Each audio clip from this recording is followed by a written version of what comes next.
بہرحال دنیا ایک بہت بڑے تصادم کی طرف بڑھ رہی ہے. اب میں اس سے اگلی بات جو کہنا چاہتا ہوں اس کے لیے پہلے سے معذرت کروں. خوشخبری میں نے دی ہے تو بدخبری بھی مجھے دی. اس عالمی غلبہ اسلام سے پہلے ابھی امت مسلمہ کی بہت پٹائی ہونی ہے، بہت پٹائی ہونی ہے، بہت پٹائی. یہ میں نہیں کہہ رہا، حضور نے کہا ہے. کتاب الملاحم احادیث کی کتابوں کے آخر میں یہ 4 ابواب جو آتے ہیں جن کو عام طور پر علماء بھی نہیں پڑھتے، اس لیے کہ ان سے کوئی فقہی مسئلہ تو نکلتا نہیں، ان سے کوئی شرعی حکم نہیں نکلتا، وہ تو پیشین گوئیاں ہے.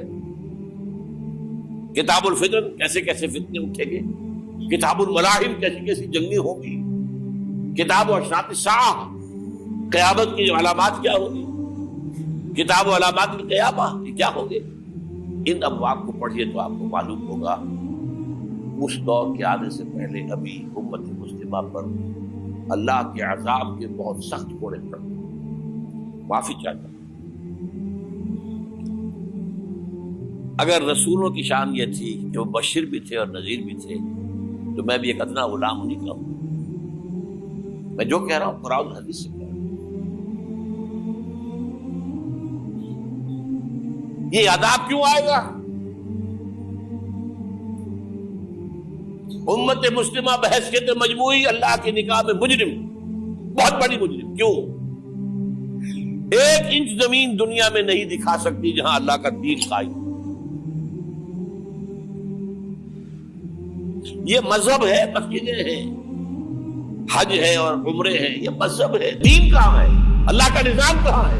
دین حق کہاں ہے؟ وہ نظام عدل کہاں ہے؟ وہ نظام سیاست کہاں ہے؟ وہ قانون شریعت کہاں ہے؟ آپ کی ساری معیشت سود کے اوپر ہے، اور سود سے زیادہ بڑا گھناؤنا جرم کوئی نہیں، سود سے زیادہ بڑا گھناؤنا گناہ کوئی نہیں، جس کے بارے میں حضور نے فرمایا الربا 70 جزءا یحوما. 2 حدیثیں ہیں. ربا کے 70 حصے ہیں یا 70 گناہ ہیں. 70 گناہ ہیں جن میں چھوٹے بھی ہیں بڑے بھی ہیں. 70 گناہ. ایسا روحا ان میں سب سے چھوٹا اس کے مساوی ہے این کہ الرجل امہ، کہ کوئی شخص اپنی ماں سے زنا کرے. سنن ابی داؤد کی روایت ہے، سن لیجیے پڑھ لیجیے. سارا نظام آپ کا کہاں ہے؟ تجارت ہو تو اس پر ہے، زراعت ہو تو اس پر ہے. بیج لیا تھا تو سودی قرضے پہ لیا تھا، اس کے بعد جو اس کے لیے کھاد خریدی تھی سودی قرضے پہ خریدی تھی، پیسٹی سائڈز خریدے تھے سودی قرضے پہ خریدے تھے.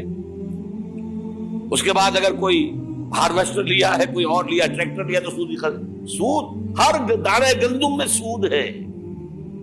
کوئی شخص بچا ہوا نہ، میں بچا ہوا نہ بچے ہوا، کوئی بچا ہوا. سارا کاروبار، ساری صنعت و حرفت، ساری حکومت، پوری حکومت، پوری قوم سود کے اندر جکڑی. ایک ایک شخص. کہاں ہے اسلام؟ آپ میری بات سمجھ لیجئے. اسلام کے 2 حصے کر لیجئے. اسلام بطور مذہب، اسلام بطور دین. اور یہ تو آپ قرآن پڑھتے ہیں، پورے قرآن میں مذہب کا لفظ تو آیا ہی نہیں ہے. حدیث کے ذخیرے میں بھی میری امکان، میرے معلومات کے تک کہیں نہیں. یہ مذہب تو ہمارے یہاں استعمال ہوتا تھا فقہوں کے لیے. مذہب حنفی، مذہب مالکی، مذہب شافعی، مذہب حنبلی، اب ایک مذہب سلفی اہل حدیث حضرات کا ہو گیا ہے، مذہب ظاہری، مذہب جعفری. یہ فقہوں کے لیے تھا. مذہب کیا ہے؟ مذہب کا نام 3 چیزوں کا مجموعہ مذہب ہے. کچھ عقائد، کچھ عبادات، کچھ رسومات. بچہ پیدا ہوگا تو کیا کریں گے؟ عقیقہ کریں گے. کوئی فوت ہوگا تو کیا کریں گے؟ جنازہ پڑھائیں گے، کفن دفن کریں گے. شادی ہوگی تو کیا کریں گے؟ ایجاب و قبول ہوگا، ولیمہ ہوگا. یہ رسومات ہے. دین یہ نہیں ہے. دین ہے اللہ کا دین، اللہ کا نظام، اللہ کا قانون. وَمَن لَّمْ يَحْكُم بِمَا أَنزَلَ اللَّهُ فَأُولَٰئِكَ هُمُ الْكَافِرُونَ. جو اللہ کی اتاری ہوئی شریعت کے مطابق فیصلے نہ کرے وہی تو کافر ہے. میں اور آپ کون ہیں؟ برا نہ مانیے. Face defects. اور یہ فتویٰ کس کا ہے؟ اللہ کا ہے. وَمَن لَّمْ يَحْكُم بِمَا أَنزَلَ اللَّهُ فَأُولَٰئِكَ هُمُ الْكَافِرُونَ وَمَن لَّمْ يَحْكُم بِمَا أَنزَلَ اللَّهُ فَأُولَٰئِكَ هُمُ الظَّالِمُونَ وَمَن لَّمْ يَحْكُم بِمَا أَنزَلَ اللَّهُ فَأُولَٰئِكَ هُمُ الْفَاسِقُونَ. 3 فتوے ہیں اس مفتی اعظم کے جو ہماری اتاری ہوئی شریعت کے مطابق فیصلے نہیں کرتے. وہی تو کافر ہے, وہی تو مشرک ہے, وہی تو فاسق ناہنجار ہے, باغی. یہ ہے امت مسلمہ کا حال.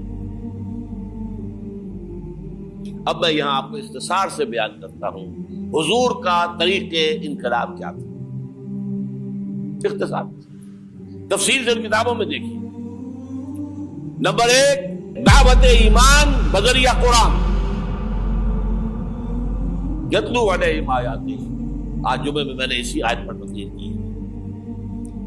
تلاوت آیات, قرآن پڑھ کے سناؤ, قرآن پڑھ کے سناؤ, قرآن پڑھ کے سناؤ. کہہ دو وہی تو ہے جس نے تم کو پیدا کیا اور تمہارے کان اور آنکھیں اور دل بنائے, مگر تم کم ہی احسان مانتے ہو.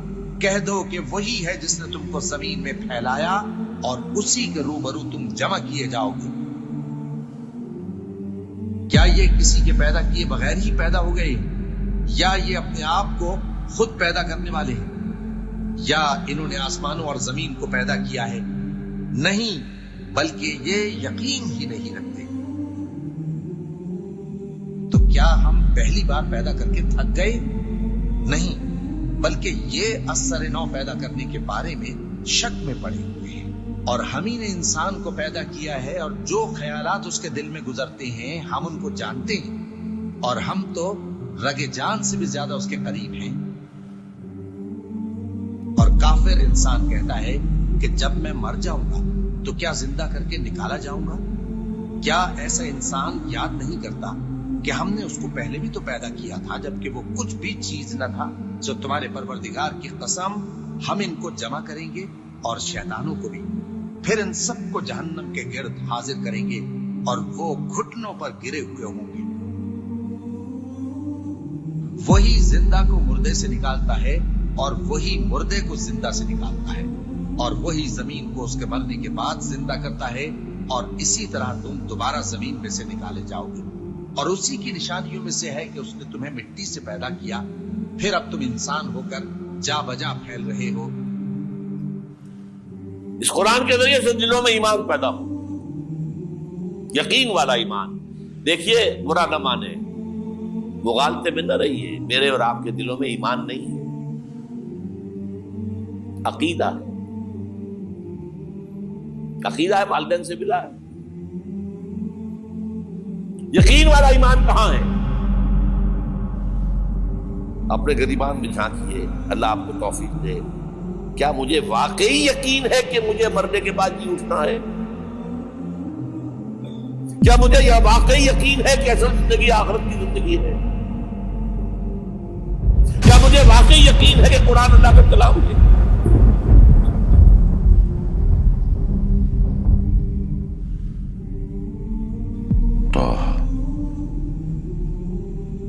ما أنزلنا عليك القرآن لتشقى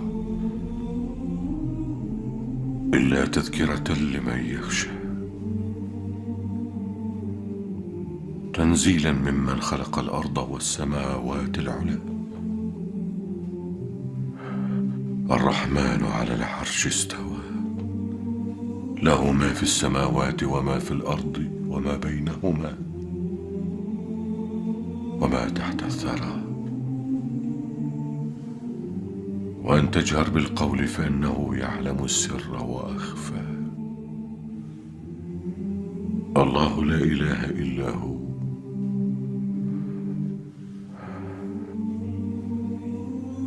له الأسماء الحسنى. ٹٹولی اپنے دلوں کو. اگر یقین ہوتا کہ اللہ کا کلام ہے تو آپ اس کو سمجھنے کے لیے عربی بھی نہ سیکھ سکتے. انگریزی آپ پڑھیں, اور پڑھی آپ نے ایسی کہ انگریزوں کو پڑھا دے. کیا نہیں کیا, پی ایچ ڈیز کر رہے ہیں, کون کون سے فنون نہیں سیکھے, ڈاکٹر. اتنی عربی نہیں سیکھی دعویٰ ہے کہ تمہارا یقین تھا میری کتاب پر، اللہ پوچھے گا تمہارا سلوک کیا تھا میری کتاب کے ساتھ، تم نے پڑھا اس کو، سمجھا اسے سمجھنے کے لیے عربی سیکھی؟ نہیں، تو تم جھوٹ بول رہے ہو، تمہارا کوئی ایمان نہیں تھا میری کتاب۔ ما آمن بالقرآن من استحل محارمہ، جنہوں نے سود کو اپنے پورے نظام کی جڑ بنیاد بنایا ہو، ان کا ایمان کوئی ہے اللہ پر؟ حضور فرماتے ہیں کہ جس شخص نے حرام کسی شے کو اپنے لیے حلال کر لیا اس کا کوئی ایمان نہیں۔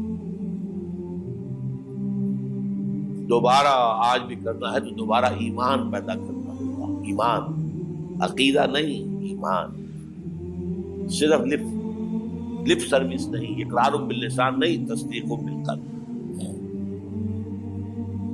جو لوگ آئے جن کے دلوں میں ایمان پیدا ہوا پھر ان کا تزکیہ کیا، تطہیر فکر، تصفیہ قلب، تجلیہ روح، تزکیہ نفس، اندر کا باطن دھو دیا قرآن نے۔